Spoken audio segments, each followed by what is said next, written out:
আমাদের পঞ্চম পর্বে আপনাদের সবাইকে স্বাগত। আজকের গল্পটির নাম ডিউটি রুম 31। চলুন শুরু করা যাক আমাদের পর্বটি।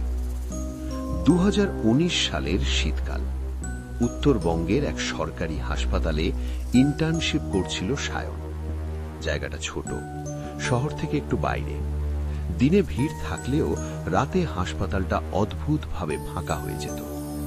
হাসপাতালের পুরনো বিল্ডিংয়ের এক কোণে ছিল ডিউটি রুম 31। সিনিয়ররা প্রায়ই মজা করে বলতো, রাতে একা থাকিস না ওখানে? সায়ন এগুলো হেসেই উড়িয়ে দিত। এক রাতে এমার্জেন্সি ডিউটি পড়ে গেল তার।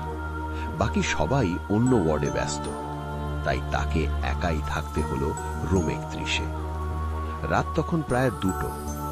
বাইরে ঠান্ডা হাওয়া, করিডোরে মৃদু আলো। সায়ন কেস নোট লিখছিল। হঠাৎ দরজার বাইরে কারো পায়ের শব্দ। Chop chop chop. সে ভাবল হয়তো কোনো রোগীর আত্মীয়। দরজা খুলে বাইরে তাকালো, কেউ নেই, কিন্তু মেঝেতে ভেজা পায়ের ছাপ, যেন কেউ সদ্য হেঁটে গেছে। সে একটু অস্বস্তি নিয়ে দরজা বন্ধ করল। ঠিক তখনই দেওয়ালের ঘড়িটা বন্ধ হয়ে গেল। সময় 2:13 AM। সায়ন ঘড়িটা ঠিক করতে উঠল, কিন্তু তার আগেই পেছন থেকে একটা হালকা কণ্ঠ ভেসে এলো। ডাক্তারবাবু, একটু দেখবেন? সে চমকে উঠে ঘুরে দাঁড়ালো। দরজার কাছে দাঁড়িয়ে আছে এক মেয়ে, বয়স 20-22।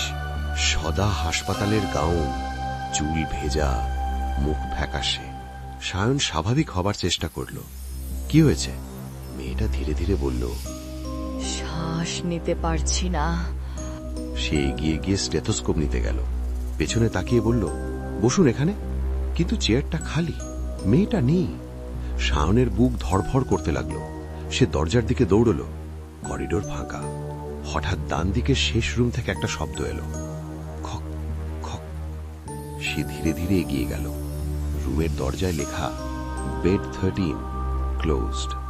দরজা আধ খোলা। সে ভেতরে উকি দিল। বিছানায় কেউ শুয়ে আছে, সাদা চাদরে ঢাকা। হঠাৎ চাদরটা নিজে নিজে নড়ল। ধীরে ধীরে মুখটা বেরিয়ে এলো। সেই একই মেয়ে, চোখ দুটো পুরো খোলা, কিন্তু নিঃশ্বাস নেই। সে ফিসফিস করে বলল, আমি তো এখানেই ছিলাম। সায়ন পিছিয়ে যেতে লাগলো। হঠাৎ তার পেছনে দরজা বন্ধ হয়ে গেল। লাইট নিভে গেল। অন্ধকারের মধ্যে সে শুধু শুনতে পেল অনেকগুলো পায়ের শব্দ, চারপাশে ঘুরছে, আর একসাথে অনেকগুলো কণ্ঠ। ডাক্তারবাবু, আমাদের দেখবেন না? পরদিন সকালে নার্সরা ডিউটি রুম 31-এর দরজা ভেতর থেকে লক অবস্থায় পায়। দরজা ভেঙে ঢুকে দেখে রুম খালি। সায়ন নেই, শুধু টেবিলের উপর খোলা ছিল তার কেস নোট। শেষ লাইনে লেখা, patient number 13, condition critical, pulse 0, but she is still asking for help. পরে এক হাসপাতালের পুরনো কর্মচারী জানায়, 2 বছর আগে একই রাতে একই বেডে এক মেয়ে মারা গিয়েছিল। তার শেষ কথাও ছিল, ডাক্তারবাবু, একটু দেখবেন? আপনারা সবাই শুনছিলেন বেড নাম্বার 31। আমাদের ভৌতিক গল্পটি শোনার জন্য ধন্যবাদ। আশা করি গল্পটি শুনে আপনারা আনন্দ পেয়েছেন।